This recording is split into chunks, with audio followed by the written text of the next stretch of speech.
Elevator Pitch is back. Another edition of Watch Party, the podcast in which we watch movies and then party about them.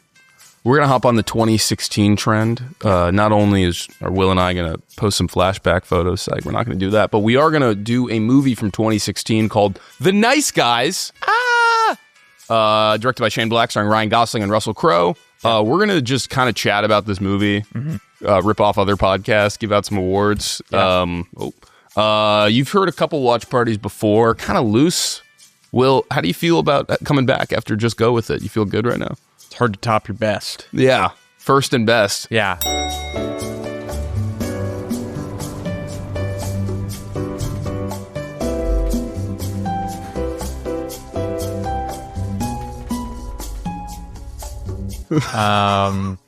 But I feel up to the challenge, and I'm excited to talk The Nice Guys, a movie that really rocks. It rocks, and it's a movie that I think goes into the approach that we were trying to go with the Watch Party rewatch episodes of the show, which is movies that have not gotten a lot of, like, let's say, online aggregation, discussion, discourse, but do kind of feel in the ether of, like, sitting on your couch being like, what should we watch right now? Yeah. You know, I think in our age range, a lot of people have seen this movie and like this movie. Yeah, I think this is looking a sleeper hit, hit. Of our gen. Yeah. Of our gen. Yeah. Yeah. 2016. People call it. I think people in our age range, like, I think that it's like very popular to be like, have you ever seen The Nice Guys? Yeah. When it's like, you pull someone into an alley and tell them that? Yeah. But it's like most people are like, yeah, I have seen it. It's really good. Yeah. It's really fun. I was watching it at home. Oh, you're watching The Nice Guys. Yeah. You've seen it. Yeah. And obviously it all goes back to when nobody saw it. Yeah. In the theaters. Yes. All right. Was that like an intro, or should we just kind of flow into this right now? How you feeling as the editor of the long form version about what we just did? Hey, I feel really, I loved it. I feel good about it. You're right though. The Nice Guys came out. I just exited out of the Wikipedia page while saying that. The Nice Guys did come out though in 2016. As I said, 7 times already. That summer, May 20th. Yeah. And a budget of $50 million, made 60.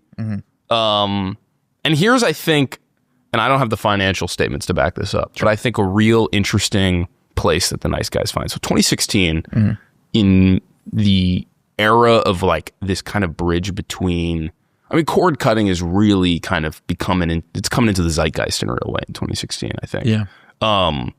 We're still 4 years away from Project Popcorn. We're releasing movies on HBO Max and such. But 2016 is in kind of that weird zone where, like, people aren't buying DVDs anymore. Streaming is 100% a thing.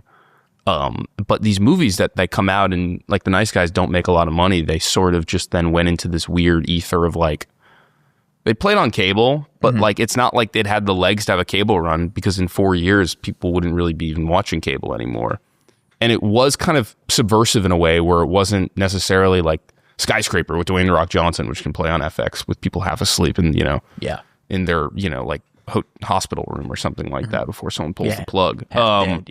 So like, it kind of ended up in this no man's land, I think, in which it was kind of recovered through, I don't know, the algorithms of streaming services. And that's why I think it has that feel to it where it's a sleeper, you know? Yeah. It's not a movie that people quote at bars or anything like that, but it's a movie that I think people would have if it came out maybe 10 years earlier or something. Yeah. I think it's interesting because it's 10 years earlier is Kiss Kiss Bang Bang, which also doesn't do well when it comes out. And then it's kind of like almost instantly like, we're like, oh, that was really good. That was really funny. That was really like this. I mean, it's in line with all the Shane Black, you know, buddy comedies. Yeah. Like, it really works. And the action's good in that movie. Like, that's Kiss Kiss Bang Bang is great. Famously never seen it. It's really, really good. I've been saving it. It's kind of like that. And I don't even want to admit the other movie I'm talking about. I will. You can say it. Talented Mr. Ripley. Bleep it out. Wow. No. These movies are kind of like, I'm saving. Yeah. And I don't They'll know find you. Yeah, they'll find me. Yeah. Talented Mr. Ripley I did last year. You did last year? Yeah, it was my first With time. The Nice Guys, though, when was the first time? I saw it in theaters. So you saw it in theaters. You rewatched it recently, though. I was a day oneer. Okay. I was a VODer. Yeah, good for you. I did go to see it in theaters, and I've seen this movie 3 times. Okay. I think I've seen it 3 times as well. Yeah.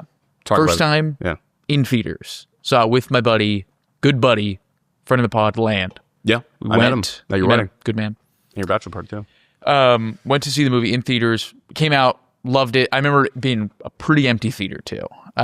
It was kind of like we were burgeoning film fans, and this was, like, at that time, like, this was, I think, the same summer. I think Everybody Wants Some is this summer, too.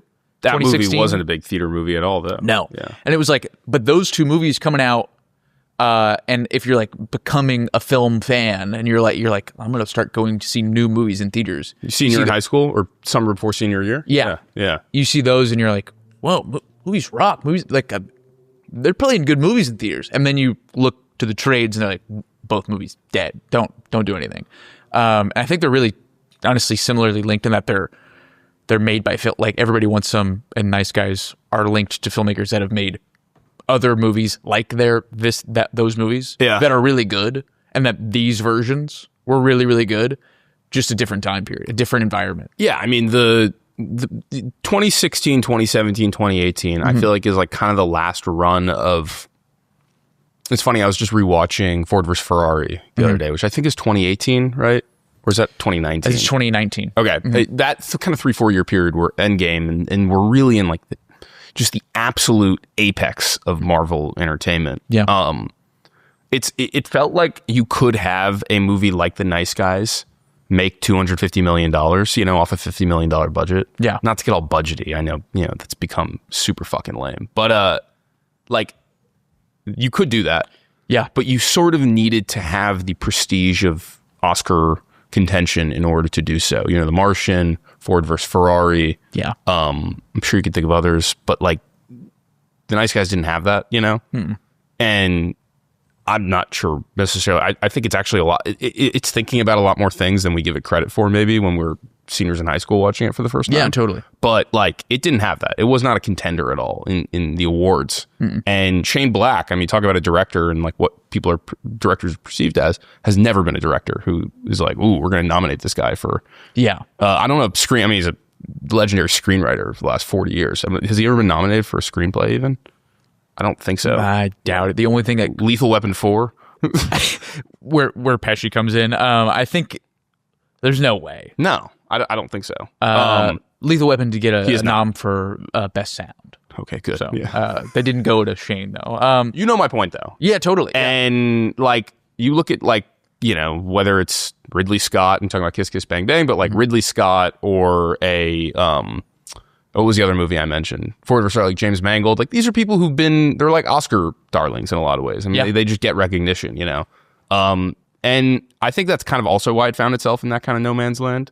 But there's these movies that I think are having these legs on streaming in a weird way that's like similar to The Nice Guys, where like they're not playing enough for us to quote them. Like we've seen it 3 times, right?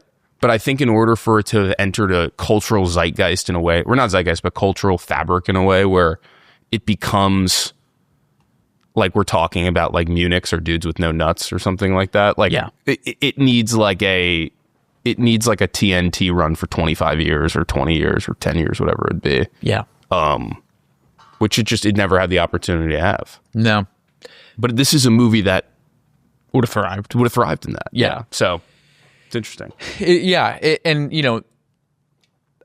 interesting that this movie is, coming 3 years after Shane Black has directed Iron Man 3, a movie that makes over $1 billion.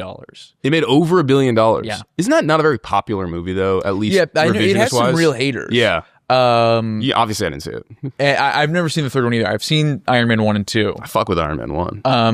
And I've never seen 3. I know it was kind of divisive, but it makes a lot of money. Okay. So I really think obviously that probably factors in quite a bit to him being able to get this movie going, because he got it made through like 3 independent studios. It was only distributed by Warner Brothers. Yeah. So I mean, this is like a Rat Pack. What's the guy's name? Not Jeff Silver.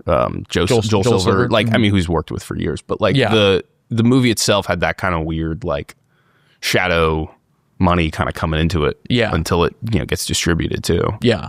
So that's pure Shane Black right there. It's well, star power, Gosling and Crowe. Yeah, and Gosling's the guy that brings this movie forward. Like, he's the guy that finds the script, because Shane Black had he wrote it like 20 years before. Yeah, he wrote it in the early 2000s. It had gone through numerous iterations. It was a TV pilot at one point. A CBS pilot, yeah. And it bounced around. Gosling finds it, right around the time that he's doing Crazy Stupid Love. He's hot. He's hot, and he's looking to stay kind of funny in that funny zone.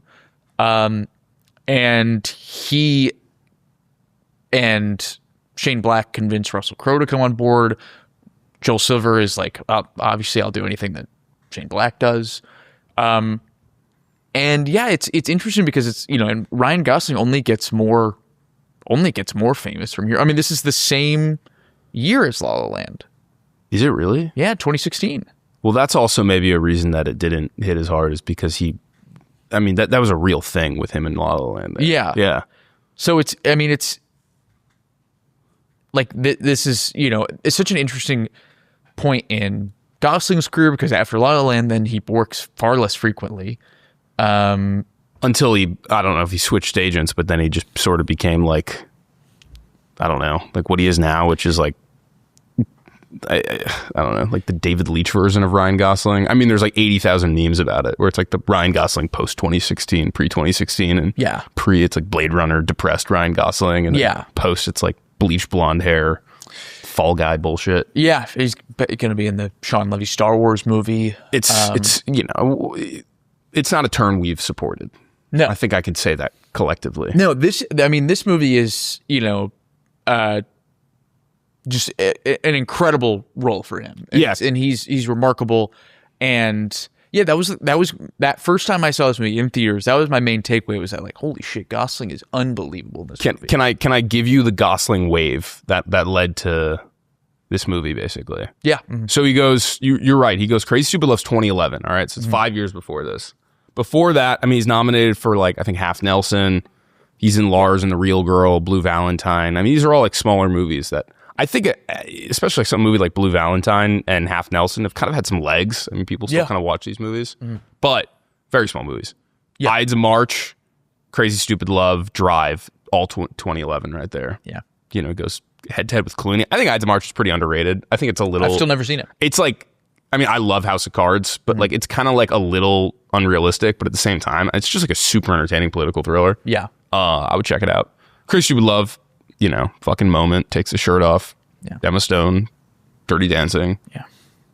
Just goes to the bar, wreaks havoc, Doesn't get better than that. Doesn't get better. I mean, it's true. But then goes back with Cian French up in Schenectady, New York, Place Beyond the Pines. Yeah. Legend. Only God Forgives, Big Short, Gangster Squad doesn't work. But he's working like an incredible amount. Yeah. Then Big Short, as I said, and then The Nice Guys comes right after Big Short.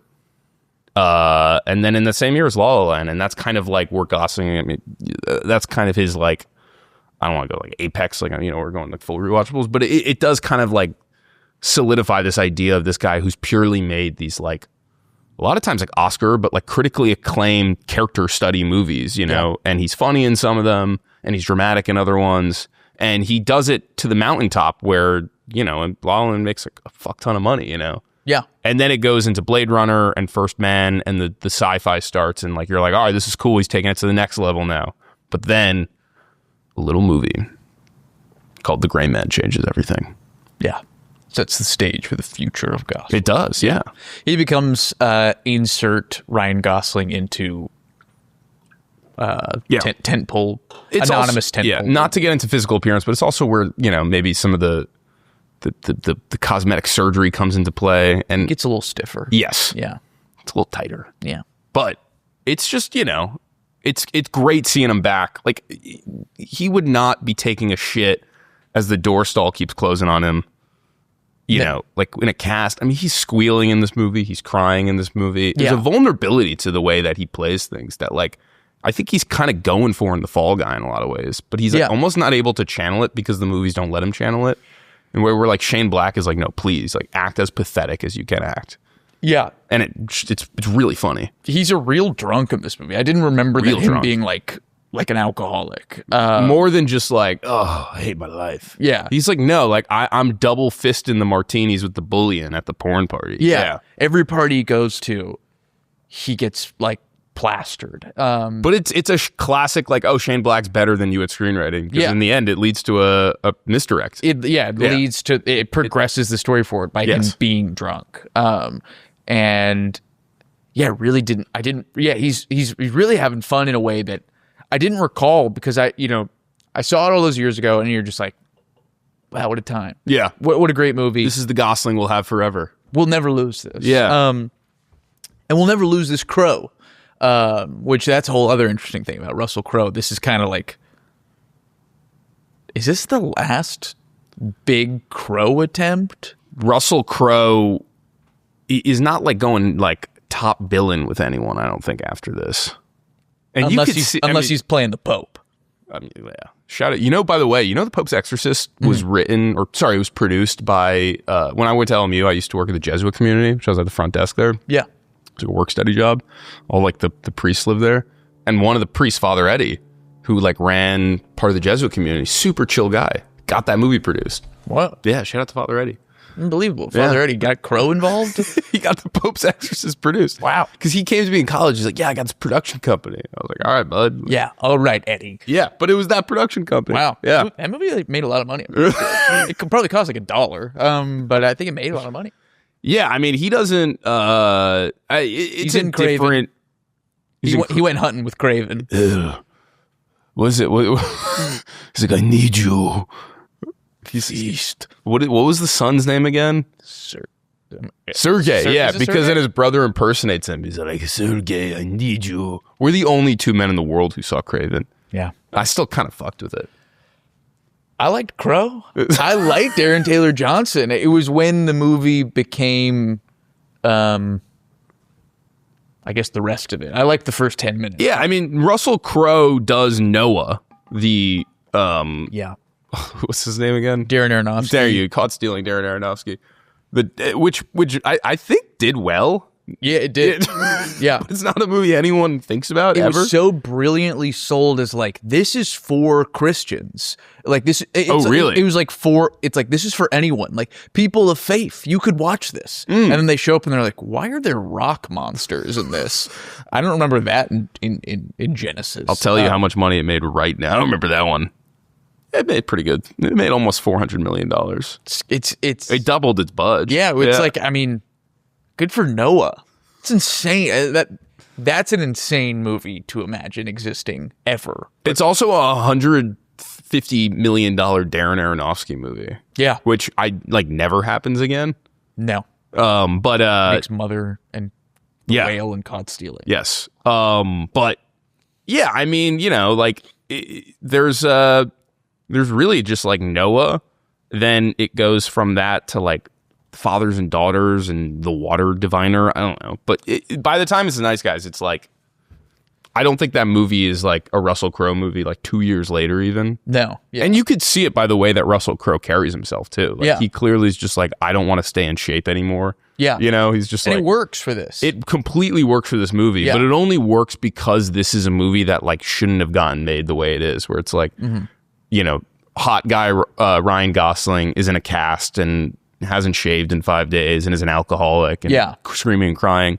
And Russell Crowe is like, overweight and like this fringe society guy who's like just like a bad dude, but like a good guy. I think like the unfortunate thing about this movie not making money is that it kind of solidifies that like movie stars aren't allowed to do this maybe. Mm-hmm. But then we get to talk about it for 10 years because it's actually really fun and cool. Yeah. So you first watched this VOD? Probably like right after it came out. Okay. I wasn't going to the theater a lot, I don't think, in that moment of my life. Yeah. Yeah, I don't really think that was a thing. This is a classic basement movie for me, though. Okay. Where, like my mom was asleep. Everyone was asleep, Sure. And I was just like, like looking for something good. And I really crushed a lot of culture in the basement. Good for you.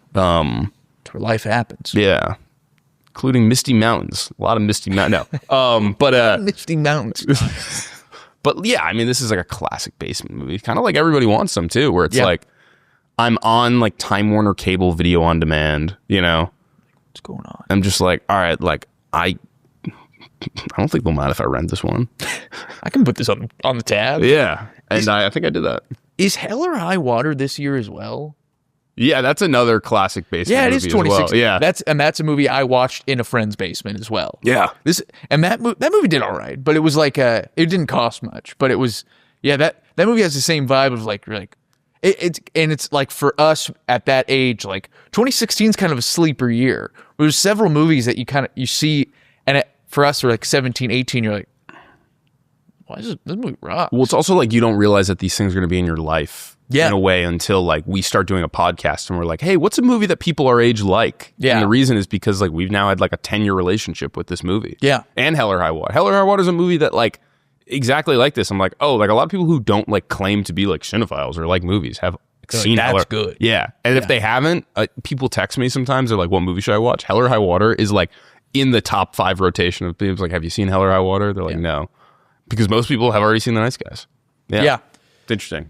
Should we talk about the movie though? Let's talk about the movie. let's talk about those guys. No, but I think that was we kind of set the scene culturally in a way. But we do have to take a break at this point. Talk about Trump's election. Yeah.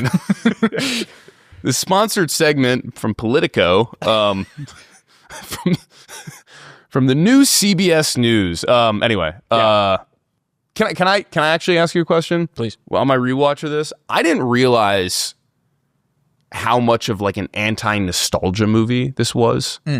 And I think on like a technical level, we didn't like right now where we are with digital photography and like going back to film in a lot of ways, we're a lot better than we were in 2016 at like setting the scene for a period piece, this movie feels very digital, even though it's in the 70s, which I don't think would be the case if they did it today, to be honest with you. Mm-hmm. But like, it does. I mean, Shane Black does get the specificities of like, all this kind of weird shit so well. And that kind of has to do more with like the writing than it does like the mise en scène. Sure. But I didn't realize that this movie was there's a contemporary version of it, like a script that was set in modern times. Yeah. And B, that like, it's kind of like a good movie about like how like we always think the world is going to shit, Mm-hmm. And I mean like anti-nostalgia movie because it's not like, other than the Earth, Wind and Fire moment at the party, like it's not a movie where we're like celebrating the culture of the 70s. It's like kind of the worst of the 70s in a lot of ways. Yeah. And that's kind of how it sets the scene, And like, I think that's kind of interesting to watch in any moment where you're like, oh man, everyone always thought everything sucked. Yeah. And that's kind of the foundation for a lot of what this movie is. Yeah. I mean, I think it's interesting that it takes on the kind of same, guys that a lot of those new Hollywood movies from the 70s have, but with more of a modern comedic style. But like in terms of like tone, like, I mean, story-wise, like it's not as dark as Chinatown, but it draws like a similar level of like LA is dirty, grimy. There's a lot of shit going on. And in the same way that like LA Confidential does, like these movies where they're it's not necessarily, it's maybe glamorizing a time period of movies and how those movies were made, but not the time period itself. So it's not like, man, the 70s were awesome. Here's 2 detectives. Their lives suck. Yeah. These guys you can't go outside till 6 p.m. Yeah. And people are getting fights at gas stations. Yeah. It's like the time period that it takes place, and it's super fascinating. It's like how it weaves in, the riots, like where they're all on the steps of the courthouse, like but then it turns into a joke. It's like it weaves all that stuff in really naturally, really well. And it wears like the dirtiness of LA, like it's right there on its sleeve in a way that also makes the characters more interesting because they exist in this world, and it's not, we're not like that. Honestly, to me, that's one of the things that, even though I wish this movie had made a lot of money, I'm sure, I guess I don't like the ending of the movie where they're trying to set up another Nice Guys movie. I don't like the idea of like franchising this movie, because I'm like, I don't think that, I like seeing these guys at this time in their lives like wrestle with being like, man, life sucks. Well, let's solve this one, and then kind of figure it out. Speaking of nice guys too, did you hear this year that Gosling said that Gosling was like, yeah, they talked about doing a sequel, but they couldn't get past the running joke of the name. Where for years they were just like, there should be a movie called Nice Guys 2: Mexican Detectives. That's awesome. that was all they had. Yeah, I mean, I heard like Shane Black. I watched an interview where he's like, yeah, we'd kicked around it being like in Mexico or something. And I was like, Mexico. It's cool. But it is like that's the one beat of the movie to me where it's like closing on them being like, I opened up and we work together now. It's like, I don't know that you guys worked together. You worked together to solve this, but I don't know you started the Nice Guys agency. It does lead to like a good joke at the end, though. It does. How they look. Yeah. Yeah, but it's also, at least you're drinking again. Yeah. Yeah. And he's like, what is he? He's like, you made me look Middle Eastern or something. Like what is he? Does he say that? Yeah. He like says like, I can't remember which one, but it's like Gosling like looks. They both look like they're like completely different races in the photo, like the drawing they've got. He's like, sorry, you don't look like yourself at all. Yeah, I mean, I think it's kind of cool how these guys are. And I was thinking about this with Marty Supreme, our much delayed Marty Supreme episode. We promise we're getting there, guys. Yeah. Where like I think, and this is something that a lot of movies lose in the kind of flattening of culture type way where movies are globalized, right? Where like I love seeing movies where people are kind of crushed by like the level of, like they're crushed by capitalism in a way where they're kind of at this like caste system level of society where like it's funny how like Russell Crowe lives above the Comedy Store, and is super violent, and like it's funny that you're like, these guys like their lives are terrible. It's like he can only like thrive in this version of life. You know what I mean? Mm-hmm. Which is I think why you bump up against them being like, now they've got a whole career out of it. But like there's all like these little moments in the movie where you're like, man, these guys like they can't figure out how to become quote unquote Detroit or like corporate America or like there's like they have to be on the fringes. And like when she's writing the check, she was like 10,000, and Gosling's like, well, we wouldn't do it for under $5,000. And this woman, like, no hesitation, just rips it up and was like, all right, fine. You know, it's like it's stuff like that where you're like, oh, like these guys are never gonna figure it out. Yeah, but that's like, that's rare. I don't know. You don't see that a lot. But it's really a Shane Blackism in a lot of ways. Yeah, very like Lethal Weapon, super Lethal Weapon. Totally. I mean, this is. And there is a new Shane Black movie that came out last year. Yeah, it's like another buddy cop movie. With it's based off of Lakeith and Mark Wahlberg played Dirty, I think it is. And it's based off the Parker series of books, which there have been like 5 attempts at making a Parker movie. You're a fan of the Statham one. I've never seen the Statham one, actually. That was like the one Statham movie I didn't. Oh, I thought you liked that one. I liked. No, I forget what it's called. It's like Wild something. Wild Card. Yeah, like Wild with Stanley Tucci. Yeah, with Tucci. I liked Wild Card. But that movie doesn't exist though. It came out on Apple, and they shot it in like New Zealand. Yeah. Was it Apple or Amazon? It doesn't matter. It's Amazon Prime. Yeah, it feels the same. They do feel the same, and it came out silently. But it is interesting, where it's like. He kind of has always just been doing this thing. It's not like that. He got known for it instantly, and then he was like, I feel like people like this type of movie. What if I just like continued to like play with this same structure? Yeah, and I'm just taking like different. This one's a little bit more noir. This one's a little bit more action. Like, and then I'm just continuing to like reinvent little nuances of like with this one he talks about where it's like, what if Ryan Gosling was at a party, he's a detective, he gets too drunk, falls off a ledge, which leads him to discover the body that he's looking for. He's like, that doesn't happen, in the typical noir film. And I was like, yeah, it's great comedy. It's Indiana Jones's hat blowing to him at the, after he kind of tumbles away. Yeah. It happens all the time in this movie, by the way, too. Yeah.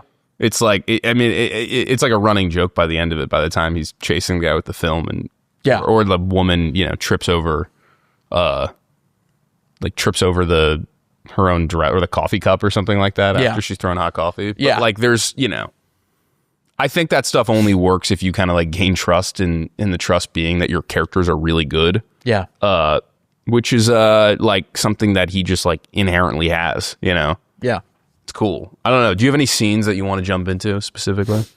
To me, the funniest scene in the movie is the 2 minutes where they go to the house that burned down, the filmmaker house with the kid.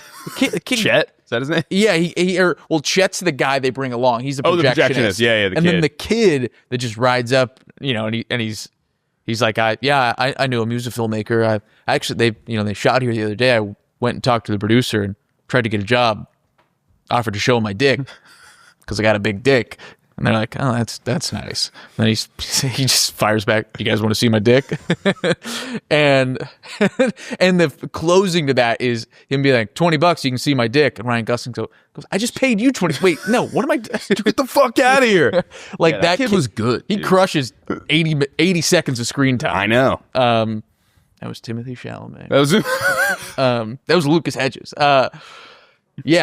Like that scene to me is the one, like, because this third time watching it, I remembered a lot less. It had been probably 5 years since I'd seen it. I forgot a lot of the little hits like that. Yeah. And that's the one though that I remember all the way back to my first viewings. I forgot about that one, and that hit me hard. Yeah, it's a winner. The one like little thing, like, I mean, just to kind of go in like chronological order, the one that I think you remember, or I remember the most, which happens I think a little before that, but he punches through the window and then he's like, that's a lot of blood, and he throws up and stuff like that. That's awesome. You kind of get like a little precursor to how this guy's gonna rock for the rest of the movie. Yeah. What was I gonna say? The bathroom thing with the stall is pretty inventive comedy. Yeah. I don't know how that comes to be, if that's in a writing form, or it's like they just kind of figure that out day of. Mm-hmm. But that stuck with me for 10 years. Yeah. The door swinging, flying open, flying forward. Yeah. He's like, he keeps the cigarette. There's a lot going. He keeps the cigarette in the mouth, but then the cigarette falls out, but then the gun is holding the door open, and then the cigarette burns his thigh. So he grabs that, door closes. Magazine over the crotch. Yes. Or newspaper. He's got multiple different things he's keeping tabs on. He's kind of juggling. Yeah. In a way that is pretty unique. Yeah. It's great comedy. And then, he stands up. He tells Crowe to turn around. Crowe's looking in the mirror. He stands up and he's like, I can see. He's like, I got a mirror here. Yeah. Yeah. Like that the whole bowling alley stretch is hilarious. Like the stuff with, with the Janice, the girl or whatever. He's like, what's that? Yeah. Before that. Yeah. Or he's like, she keeps like just ruining the party or whatever for him. And he's like, and then Angourie Rice, that's his daughter's name, the Holly. I think a lot of what the Shane Black is trying to like tell us is that like we used to not like have to watch our kids, mm-hmm. to a point where this guy's kid is his designated driver. Yeah. Yeah. And he's like, go stay at Janet's house. Yeah. It's Jessica. We doesn't even know whose fucking house she's staying at. Yeah. And that kind of just does jump to a little bit of an abstract move I had for this, not to jump in there, but Please. Like, are we sure that kids need to be taken care of, because this is a movie that kind of flips it, where it's like kind of going back to the 1800s where you have kids to tend the land, like he's really using his kid as an asset in this movie. She's a driver. Yeah. Yeah. Driver. Here's your birthday party. I'm going to fucking take a shit, smoke a cig, and read a magazine on the toilet. Yeah. She kind of acts as secretary a few times. At the end of the movie, she's full on working for him. She's taking calls. Yeah. She's rolling calls, dude. Yeah. She's rolling calls. Yeah. And then I think that the party is really well. There's so much like little specificities when they go to the party. Mm-hmm. We jump through anything there? Yeah. The party with like, I think they straight up just use like Earth, Wind and Fire archival footage. Like I think it just cuts to like the September music video. Yeah, I did feel that. I was like, that looks like them. That looks like Earth, Wind and Fire up there, like in a 70s music video. At like a porn party? Yeah. Like, all right. Cool. I like the idea of like mermaids. Just like, when did they go up for air? You know? cleavage hanging out there. Yeah, they're like, ooh, we'll make out here and then smile and wave to people. It's like you've been holding your breath for a collective like 4 or 5 minutes. You're like David Blaine down there. And then he gets in. He's swimming around with them. Do you think that the people were like paid to just be like Groot and these different things at this party? Or do you think that they, like the woman in gold, just human furniture style? Like, is this like a day gig for them? Or they're just like, I'm going to go to this party. I'm going to be like one of the Pinocchio motherfuckers there, Because because it feels like they have jobs to do. I know, yeah. Good amount of action at that. I kind of forgot about how many like big Shane Black gunfights were going on in this movie. Yeah. Hot tub, gun through the hot tub into the leg. Yeah. Line shot. Yeah. It's good stuff. The body thrown onto the random wedding reception. That was the hardest I laughed. Thank you for reminding me. I don't even know why I reminded. That is the hardest I laughed during this rewatch, where I was like, the entire mission of these guys arguing is to get this body out of the way. Yeah. Discard it. They could place me and throw it onto a fucking quinceañera or something. It's awesome. Yeah. That's a great joke. Like, you can't even pronounce Baryshnikov. You must be fucked up. I mean, right before that, Gosling does, and admitted as well by Shane Black, he does a Lou Costello impression of like when he discovers the body on the tree.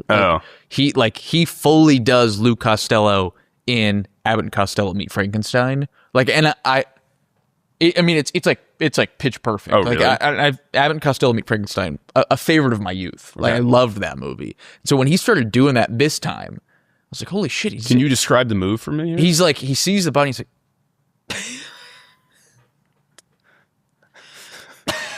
like he like can't talk. Yeah. And he's like trying to like call for help. But then he pairs that into Crowe up on the hill. Yes. So it's kind of good use on it. It is. And it's straight up. Like, Shane Black said it. Gosling came to set and he's like, I watched an Abbott Costello movie last night. I have something I want to try. And he just ripped it off. Like, he just totally did Lou Costello. And he does a really good Lou Costello. That's like a type of thing where it's like me not having seen. Yeah, you're just like, that's a great comedic. That's a good Gosling thing, right? Yeah. There. Yeah. I saw right through him. You think Costello, took that from some like poor broke vaudeville comedian, in 1857. Yeah, he stole it from a homeless vaudeville actor. Cheap bastard. But yeah, it was like, you gotta find this new thing called film. I don't need film. I need food. Yeah. You can take my act if you give me $1. Another thing that made me laugh really hard is where he's talking to his daughter and she's like, oh, you should stay at, Jessica's house or something. And then Jessica and her come back to his house and like, why are you here? It's like, my sister had a boy over. And then Gosling out the room goes, your sister's such a slut. Sister's such a slut. Yeah, I know. She says, I know. Yeah, she's like, I know. Sister's such a slut. What do you think that do you think Shane Black purely wrote this movie to be like, I just want to make a movie about how kids were like 45-year-olds in 1973? I mean, he writes great kid characters. I mean, in this, like all the kids they're like, Holly's interactions with everybody, and then her interactions with other kids are all hilarious. Yeah, and it's a great, like, she's a great third part of the film. Like the fact that, like, I didn't remember how important her character was. No, I didn't either. I also didn't remember that it was the girl that I think of now as like, from the Spider-Man movies. Like, that is she in them? She's like third or fourth build. Are we talking about his daughter? Yeah, his daughter. She's like, really? She is, I don't know, friends with Zendaya's character. I don't even remember how but she's in all of them. Angry Rice? Yeah. Yeah. Okay. She's got a very memorable face, like where it's just kind of like. I know her from The Beguiled. I remember that. Similar to Spider-Man box office wise. Sofia Coppola is The Beguiled. Oh, yeah, she is. Yeah. She's like the youngest girl. I think I'm the only one who likes The Beguiled. I like The Beguiled. And doesn't think it's racist. I like The Beguiled. It's a good movie. But, yeah, I also forgot how big of a role she played in the movie. And she does very, very well. She has one of the most important lines, I think, by the end. We're jumping all over the place, kind of what we did with La La Land. But like the most important lines in the movie where it's like, and this is like such good, we keep going back to like, oh, Shane Black screenwriting. But like there is such a good moment where you kind of do get this, what separates like mediocre characters from really good characters is like this movie could go the entire way forward with having like zero emotional or moral redemption. But it sets up this thing with Russell Crowe where it's like he beat up this dangerous guy at a diner and he's like, that was the best I ever felt, you know, like sort of using his violence for good almost. Yeah. Instead of just like breaking Ryan Gosling's arm or whatever. But like at the end where he's about to kill was it Matt Bomer? Yeah. Yeah, he's about to kill Matt Bomer. John Boy. I would love to get into John Boy and Matt Bomer. But she's got such a good line where she's like, I will never talk to you again if you kill him. Yeah. And I totally forgot about that. Like when watching it this time. Yeah, and like it's like this thing where you're like, oh, even though she is a 45-year-old and she's DDing for her dad and all this, she represents this kind of like purity of youth. Yeah. In this sludge and smog of Los Angeles, and Russell Crowe can't go without ever talking to her again, you know? Yeah. She's hope to him. Because she already asked him not to kill Blueface. Yeah. And he was like, sure. And then kills Blueface. And so then I was like, I didn't remember that thread, so that when it came back to, you know, he has the opportunity to kill John Boy and he doesn't. I was like, oh man, I really don't remember this thread at all. Like where it's like trying to get Russell Crowe not to be violent. It like works. Yeah, I was like that's effective. I was like I because it's very wholesome in a way that I was like totally didn't recognize. There's such weird wholesome moments like that, or when Gosling keeps like trying to correct the grammar, like don't say and stuff. Like, just say, you know, you did anal. Don't say you did anal and stuff. You know, like she's a whore and stuff. Yeah, there's whores in here and stuff. Like, just say there's whores here, honey. Yeah. Yeah, I don't know. It's like there's just an intelligence about that. Yeah. Best original screenplay. Where the fuck was this movie? Not in the running. I don't know. That's for damn sure. Did you have any awards, by the way? I have a couple. Yeah. Okay. Yeah. I'd love to hear some of them.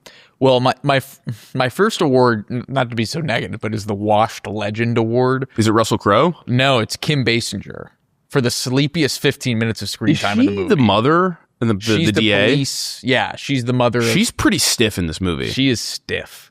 I was like, she's like cue card mode. Yeah, I'd seen a review recently that was like, forgot how bad and Kim Basinger was in this movie. And I was like, I don't remember her being in this movie at all. And then she pops on screen and is just wooden. I mean, she's really bad in the last scene. Oh yeah, Detroit will find someone else. It was beep bop, bzzz. It's kind of a bummer too, because you need that character to really like be kind of scary. Yeah, and you're like, I'm not afraid of this person. Good character too. Yeah, a really good character. Where was Demi Moore for this? God, she should have been on set. Yeah. Also would have made way more sense. She looks way more like Margaret Qualley. Yeah, like, well, where was Andy McDowell? Exactly. Yeah, I mean, either one of them would have been better. I was like, man, Kim. Yeah, it's tough. I'm also coming off The Getaway. That was the last movie I saw her in, which is elite work. Yeah, it's so fun because she wins an Oscar for L.A. Confidential. Okay. I believe. Yeah. All right. And she's good in L.A. Confidential. And you're like, and you can see the path for Black to be like, oh, let's bring a movie that's similar, like, not, you know, this is obviously far more comedic, but similar kind of like dark LA noir story. Let's bring Kim Basinger in here, and then to just sleepwalk. Yeah, I was trying to totally miscast. I forgot to Google that it was Kim Basinger. I was just like, ooh, what's going on here? Yeah. You know what's funny? Her character reminds me of, and this is a spoiler if you have not seen No Sudden Move, the Steven Soderbergh movie. Have you seen that movie? I haven't. It's another movie. I won't get into the details of it because it's a really fun part. Mm-hmm. But like, it's another movie that deals with like this thing that I'm not aware of, but has popped up in a couple movies, which is like the all-seeing eye of Detroit. You know, but like you're not going to win against Detroit. And Detroit always wins. Yeah. So yo, what they do. I mean, like, how powerful was Detroit? Like, I was not aware of this. You know. Yeah. I mean, what is Detroit to us now? I mean, we got, you know, Cade Cunningham and Dan Campbell. Yeah. Like, it's Goff City now. It's Gibbs City. Like Detroit, I mean, it eerily reminded me of like Hollywood now, where you're like, ooh, you know. Yeah. It's kind of like the juice isn't there anymore. Yeah, it really is like, you can't beat Detroit? Yeah. think he could. I mean, I don't. I think there's a couple provinces in China who are doing laps around Detroit now. You can't beat Nissan, all right? Yeah. I think though it's also like the. I mean, the Gosling, it's crazy. He has a line in there. I mean, obviously it was written 50 years later, but he's got a line in there where he's like, it's like, yeah, everyone's going to be riding around in electric cars from Japan in 5 years anyways. Yeah. I was like, well, you're right. I don't know. Recession indicator. You fucking nailed it. Yeah, the whole like you can't beat Detroit thing. It's kind of an interesting movie thing that I think I'd like to know more about that. Yeah, I guess like I mean, if you grew up before the 80s, it's like the Detroit, the big three like car companies, like they probably did run the country. They changed the country in so many ways, but then it's like then the car market expands like in such a way. Well, it's also like talk about LA. I mean, this is a city in a lot of ways that's built by Detroit because the auto lobbyists, made this a highway city. Yeah. Yeah, Dodger Stadium. How are you going to get there if you don't live in Echo Park? You can't. You got to take it's hell. Yeah. So I think that, Shane Black knows LA in ways that not many people do. No. Picture this, you're at work Tuesday, Wednesday, Thursday, Friday, who friggin' knows? And then ding, an email comes into the inbox. It's the Pioneer newsletter. You read through it. You say, God damn, if that wasn't a cold cocktail for my inbox. Sign up today at thepioneer.online. That's thepioneer.online. All right, back to the show. This is a good LA movie.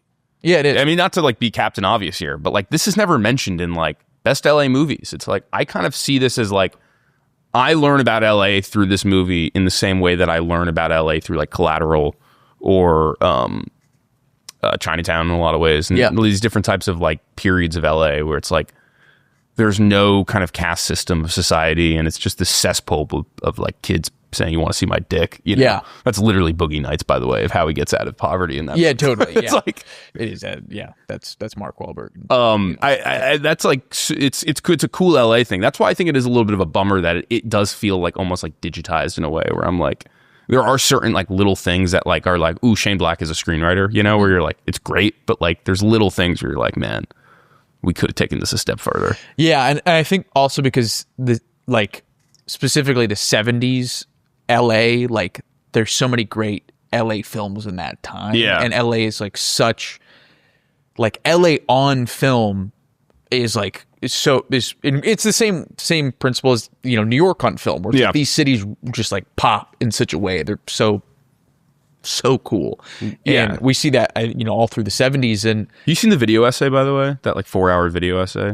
Los Angeles Plays Itself? Yes. I've never watched it, actually. Unbelievable. Yeah. I'm only halfway through it.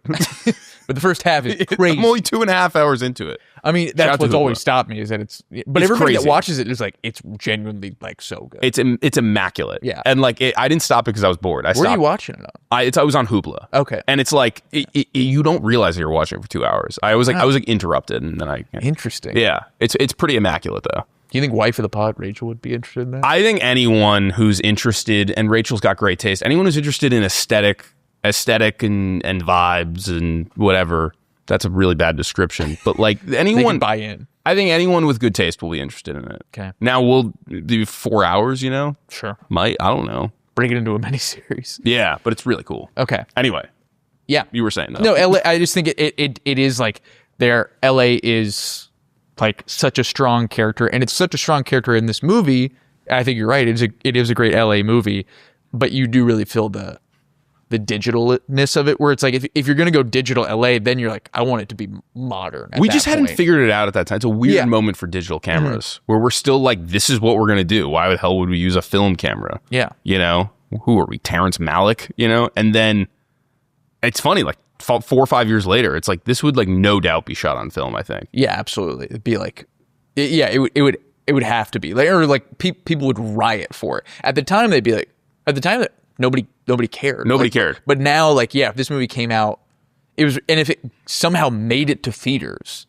Like but like everybody wants them the same way, where it's like that movie's clearly shot on digital cameras. Yeah, and it like definitely looks like it suffers. Yeah, and Dazed and Confused is definitely not shot on digital cameras. Yeah, and it rocks. I think though it's also like, and this is kind of one of those video essays that we kind of circulate between the people who are interested in this stuff, but like that concept of digital cameras getting like like when they're in the Michael Mann era of like Collateral being like, whoa, like there's some interesting stuff going on with this. Yeah. But then the light sensors get so intricate on these cameras where you get to 2016 and you're in that zone where you're like, ooh, have we realized that these cameras are kind of flattening everything now? Yeah, this is too clean. Yeah. Yeah. And then now it's kind of reverted back to being like, if you want your thing to look like a Netflix movie, shoot it on like a digital camera and don't do anything to it. Yeah. But if you want it to be quote unquote cool or have some texture to it, either shoot it on film or pay someone $1 million to add like film emulsion and whatnot to your thing. Get a whole bunch of plugins. Yeah.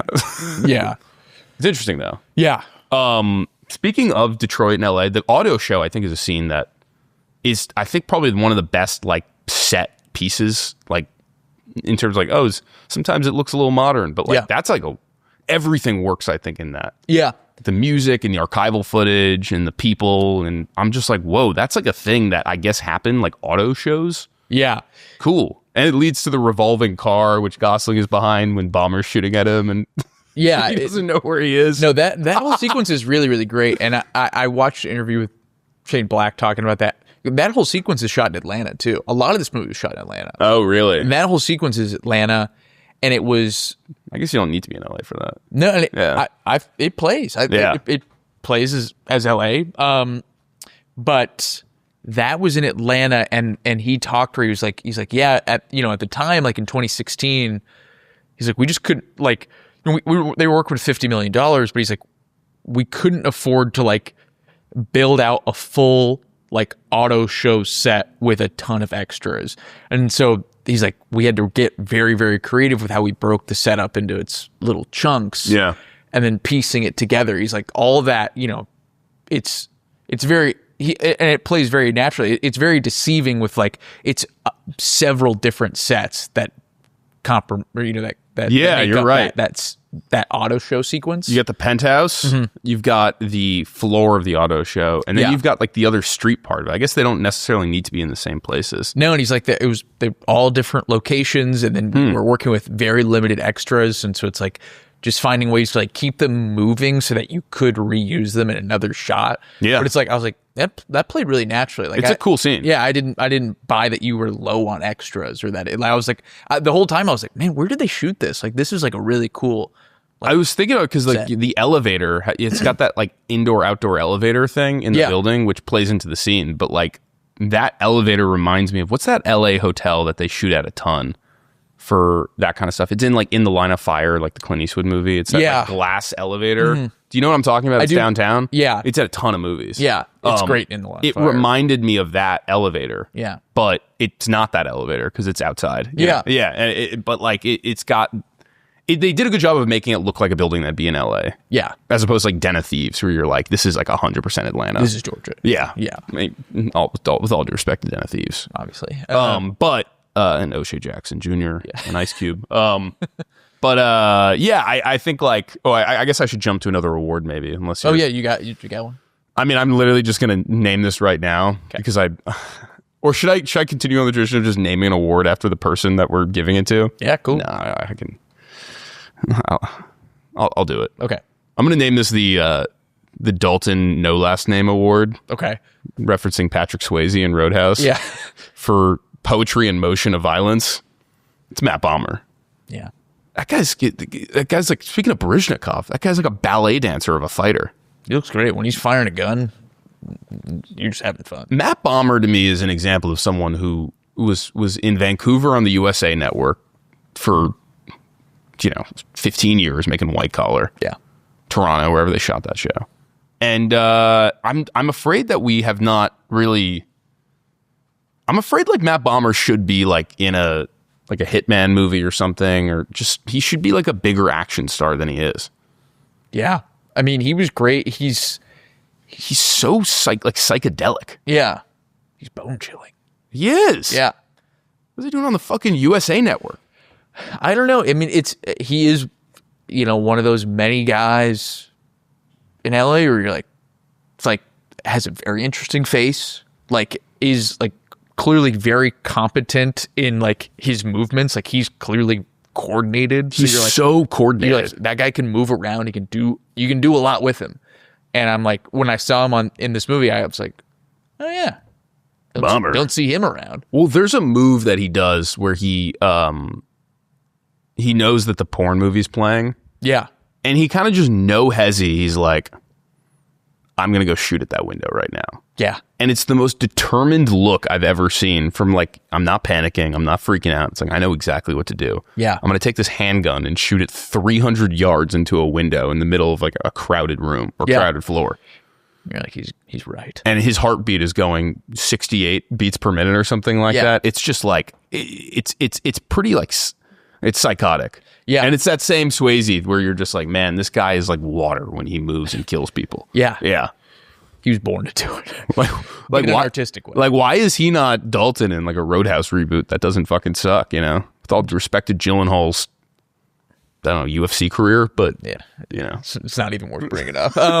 Should be him. Do you, I'm looking at Matt Bomer's top 5 on Letterboxd. Yeah. Sorted by popularity. You want me to guess them? Yeah, how many do you think you can get? I've definitely seen Magic Mike. That's 4. Definitely on there, yeah. Bomber is in, this is going to be really hard. I would never get this. The Nice Guys on there? It's number 1. Okay, Nice Guys, Magic Mike. Mike is 4. Mike is 4, so like I need number 2, 3, and 5. Yeah. Number 2. I didn't know he was in any of these movies, for the record. God damn it. And this is exactly what I'm like, can you give me the years of these movies? 2023 is number 2. Oh, Maestro. Yeah. Okay. When Bradley Cooper is like, I fucked both your parents. You're like, whoa, dude. I didn't know that was in. Yeah, he says that to a baby in that movie. Good for him. 2011. Oh, 2011? Yeah. Fuck. It's got a famous pop star in it. Famous pop star in this movie, 2011. Battleship? No. That's probably older. Yeah, that's going to be Rihanna. God damn it. Who's the pop star? Justin Timberlake. Timberlake? Yeah. Is it In Time? Yeah. Ah, fuck. Number 5 is a remake, a Western remake. Oh, I feel like I've seen this, whatever this is. It's from... my computer died, but it's from the last 10 years. Is it Magnificent Seven? Yeah. With Fuqua? Yeah. That is such a bizarre 5. That's kind of a better than I thought I would do on that. He's getting work. I gave you a couple of hints there, but you kind of nailed it. I mean, I would never have gotten any of them. I don't even remember him. Who's he in Magic Mike? He's just one of the guys? Like, he's great in Magic Mike. He's one of the strippers. He's in all 3 of them. Magic Mike is like a classic, like just hang out, like group of guys movie. Yeah. Where it's like, I don't know what his skill set is that he brings to the table, but he's just around. Yeah. He's got a lot of good like one-on-ones where you're like, oh, Bomber's gonna, give his 2 cents on the matter. Yeah. He's never like a shady dude in those movies. He's really supportive of everyone. A good hang. He's a great hang. Man, I can only see like the Ian got like the main young guy that like Alex Pettifer? Yeah. Well, he's a bad hang. He's a bad hang. Yeah. And then I can see the guy that's like that was on True Blood. True Blood. Wait, who's Kevin Nash? No, there is Kevin Nash, and there's like he's also big, but like Joe Manganiello. Yeah. Mm-hmm. Manganiello's great. Yeah, I'd say Bomber has a bigger part in the first one though. Man, yeah. Where the hell was I? Bomber. Seeing a movie with like Matt Bomber and Matt McConaughey together. I mean, two like just electric charisma psychopaths on the screen. Yeah, is pretty. I mean, there's a scene where they're training. Because they've got like dance practice in the first one. Yeah. Mind you, Steven Soderbergh's shooting this movie and he's lighting it like it's like 800 degrees in Florida. And like, I mean, McConaughey comes in and I don't say this lightly, one of the most insane 3 minutes of his career. I mean, everyone talks about Wolf of Wall Street. Everyone talks about True Detective. It's like, you got to see Matthew McConaughey during dance practice in Magic Mike. It's insane. Yeah, this was that time for him. Yeah. He was going for it. Yeah. Killer Joe's right around this time too. Yeah. But Bomber in that scene is, you're just like, yeah, this dude is like, just like, he wanted to be an actor, couldn't act, and now he's like the most handsome stripper in Florida, and he's just ready to rock. He's like, yeah, man, we're going to get you going. Yeah. It's good stuff. I've always been a Magic Mike fan. I really enjoyed it for our Tatum episode. Yeah. I'd never seen it. All right.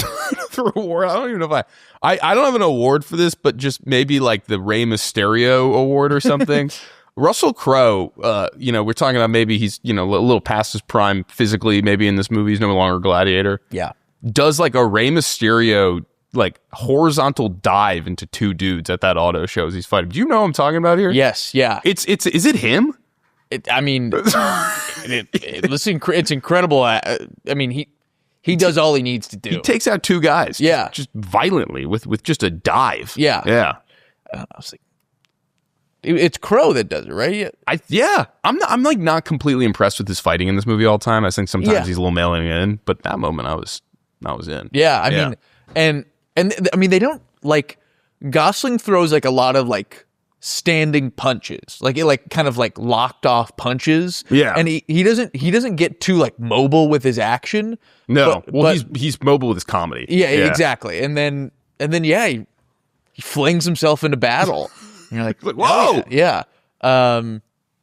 Like Gosling is involved in a lot of like he's moving around a lot, but rarely is involved in like the action. I mean, honestly, it's almost like taking him out of the action. Like, well, he has a line where he's like, "You have to do the fighting. My hand is broken." Yeah, yeah, Good. It's a good move. Off the top rope for Crowe. His first punch with the brass knuckles on the pedophile. Who's the man? Yeah, I'm the man. Yeah, that's a violent punch. I like that punch. Yeah, when the guy hits the ground, I'm surprised that his face isn't split into two. Like I was like, oh my god, like he's got the knuckles on. I was like, is that guy alive? I always like that his job is to deliver messages to people. Like they need to hear and get the message, but he only delivers the messages when they're unconscious or like withering in pain. He missed it, man. Like if Russell Crowe snapped your arm, would you hear anything that he said after? I guess I would just be like, I'm going to change everything. Yeah. I don't know what he asked me to do, but everything I am doing, I'm not going to do anymore. I guess I won't date 14-year-olds anymore. That probably is a good place to start. Yeah. Probably the first place I'd look. Do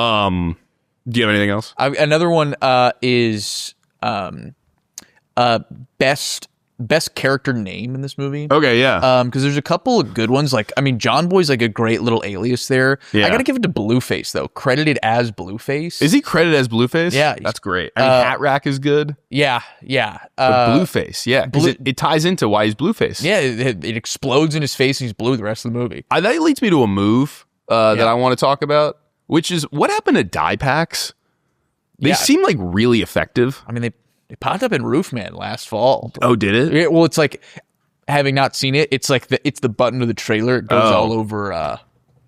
It goes all over Lightfoot or whatever from Game of Thrones. Yeah. I don't even know his name. I can't think of his name. Peter Dinklage. Yeah, Dinklage. Goes all over Dinklage. I think that the idea Good time, yeah. Dye packs to me are kind of like mousetraps, where it's like we kind of figured it out, Like that's like the best version of whatever this is. Yeah.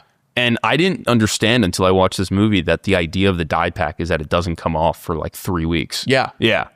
So it is just on you, and everyone knows you. That's Blueface. Yeah, like you took money. Yeah. I mean, it's the same thing, like the beginning of Good Time when it like explodes in the car. Oh, yeah. It's the same thing where great dye pack scene. Where it happened, and you're like, I remember seeing that dye pack in Good Time. I was like, oh, this would change your life.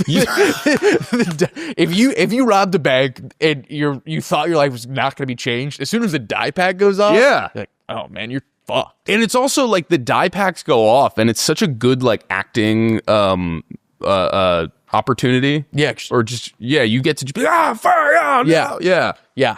Everybody always reacts well, but in the sense that they freak out. Pattinson had a great one in Good Time. Yeah, he's really good. Dye packs. I feel like we should just use them more in society, Like one a year. Like there should be, but there's, like stink bombs or, where you're like, oh, like I guess that's like a version of something way more worse, Yeah. Like we should have like playful dye packs, where like it goes off after a day. Yeah. And you get like, I think I beat this one. Like, I don't think this is going to go off. You're like, yo, I just dye packed you. Yeah. Why'd you do that? Yeah, you want a beer? Yeah. You like open a beer, dye pack in your face. You've ruined my entire fucking outfit. Yeah. I can't get this off. That'd be a good like Jackass prank. Yeah. Yeah. For Jackass 5. The casual dye pack. That's a good move. A casual dye pack. Casual dye pack. Totally ruined somebody's month.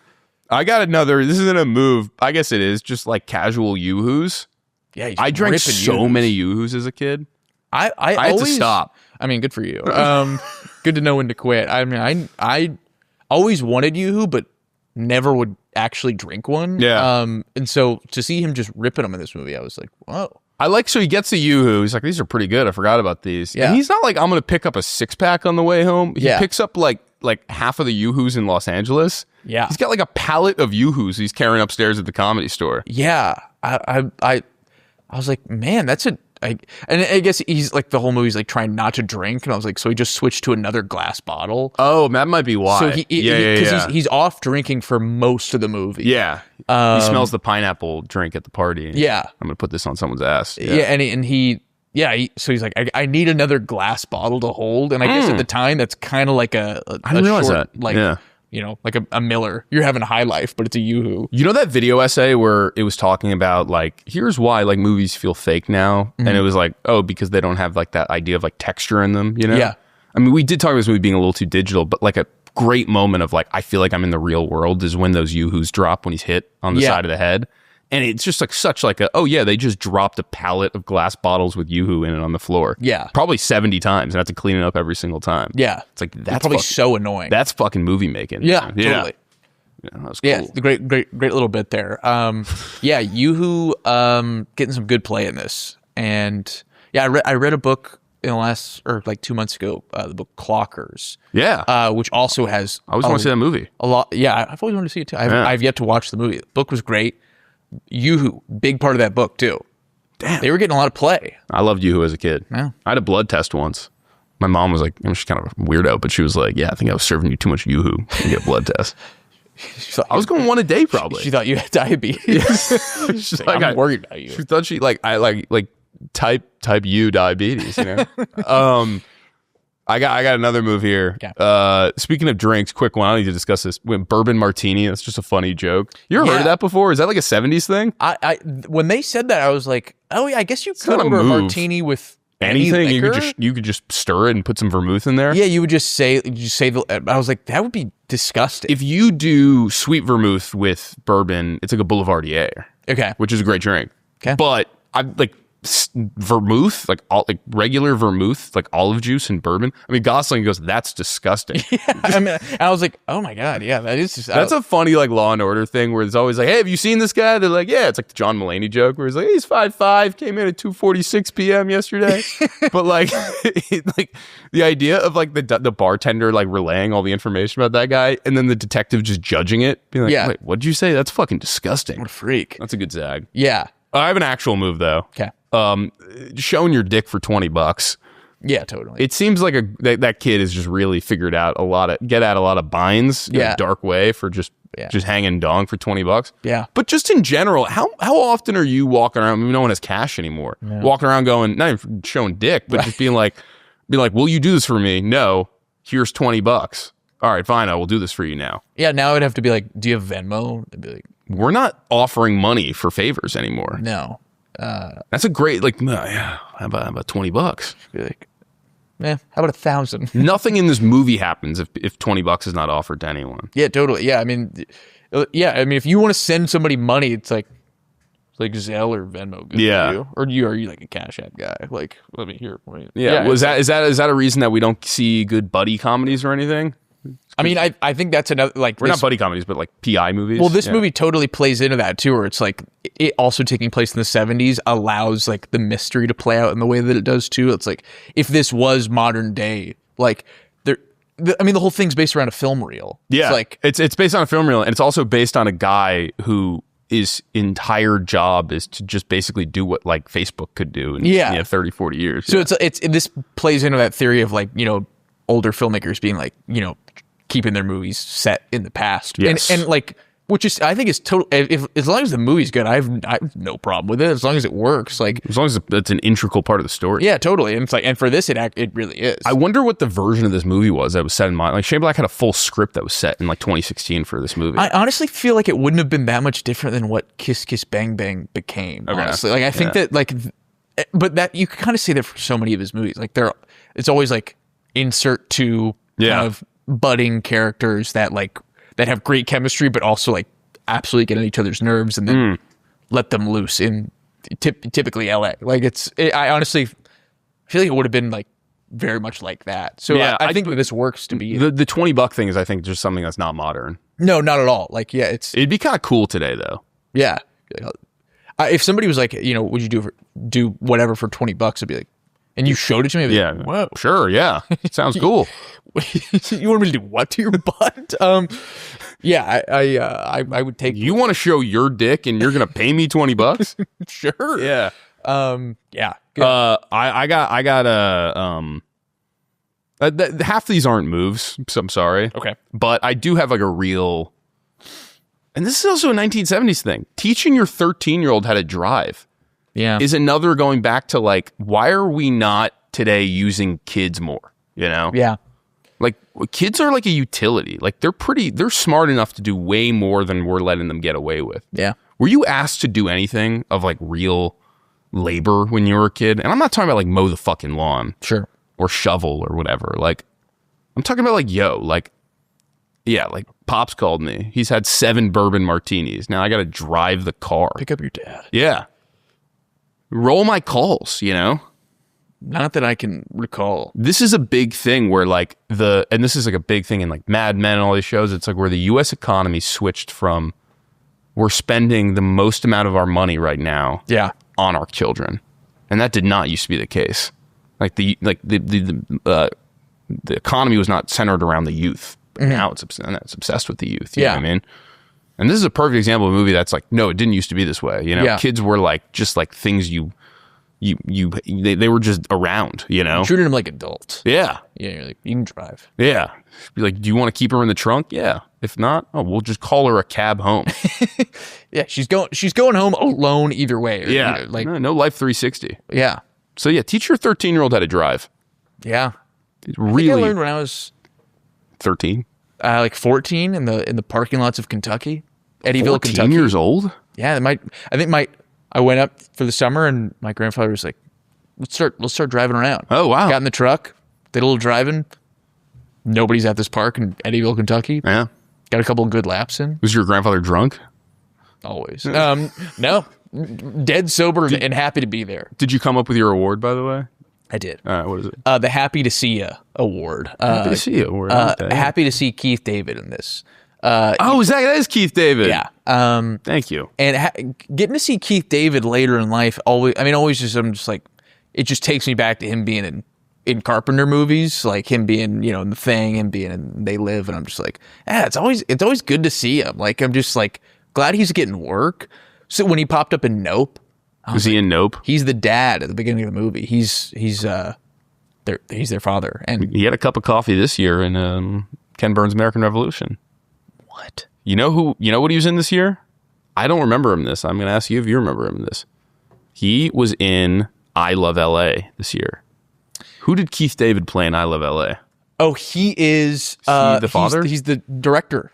Yeah, he's the father. Oh. Like the Nepo baby father. Which was also, I was like, whoa. That didn't work. that how that plot played out? Yeah. It was kind of stunning. It was like when Keith David gets stabbed, and it's just like automatically assume he's okay. Yeah. You're like, I mean, really dark timing for that too. Yeah. Yeah. Did anyone put that one together? No. Yeah, but just in general, I was like, whoa, this is like not like a silly thing that happened. That was like another like stakes problem with that show. You're like, I don't think that worked. Yeah. Don't stab Keith David. Don't you ever stab Keith David. Don't fucking do that to him. We can kill Keith David and the nice guys. Yeah. But we can't stab him, and I Love L.A. Yeah. All right. Happy to see Keith David. Yeah. Good to see him. I've got one award for you before, and this is we talked about the Clippies, and I said the Bibaween Edit Award, or the Bibaween Award for Twitter editable opportunity. And this movie is where Bibaween gets the Out of Touch Thursday. How does that song go again? It jumped out on the screen to me in the way that like the Sony tour video does when you see like clips from that movie. I mean, it was truly like Leo in Once Upon a Time. I was like, whoa! I totally forgot I was in this movie. I did too. It's so clear in that Biba edit. It's so clear that's Ryan Gosling in this movie. Yeah. And then seeing him do that in this movie, I was like, holy shit, that's what this is from. Yeah. Yeah. Good for that. It's also such a small moment too. How did he find that? He's a freak. He's a freak. He's a total freak. He's a known freak. Yeah. Executive producer of this podcast. I had that, and then maybe just like the bathroom stall stuff is like obviously the most clipped moment from this. Yeah, great clip. Because I think there's plenty of people who have definitely seen his hand going through the glass or the bathroom stall, and don't necessarily know it's from the Nice Guys, or that brought them to see the Nice Guys. Yeah, after seeing that on Instagram. Yeah. Yeah, it's good. Those are your clippy noms. Just like everyone went to I Love L.A. after seeing Keith David get stabbed in episode 10. Like, what else has Keith David been in? Yeah. Nice Guys. Nice Guys. Good movie. I had one more. Sorry. Yeah. So sorry. Just to extend this. Yeah. Shaving on the go. Yeah. Shaving on the go. Yeah. You never know. You never know when you're going to need a razor on. Mad Men, Don Draper on an airplane, a cross-country flight, uses that same like old Philips electric razor. Yeah. It looks like a fucking battery pack to the face.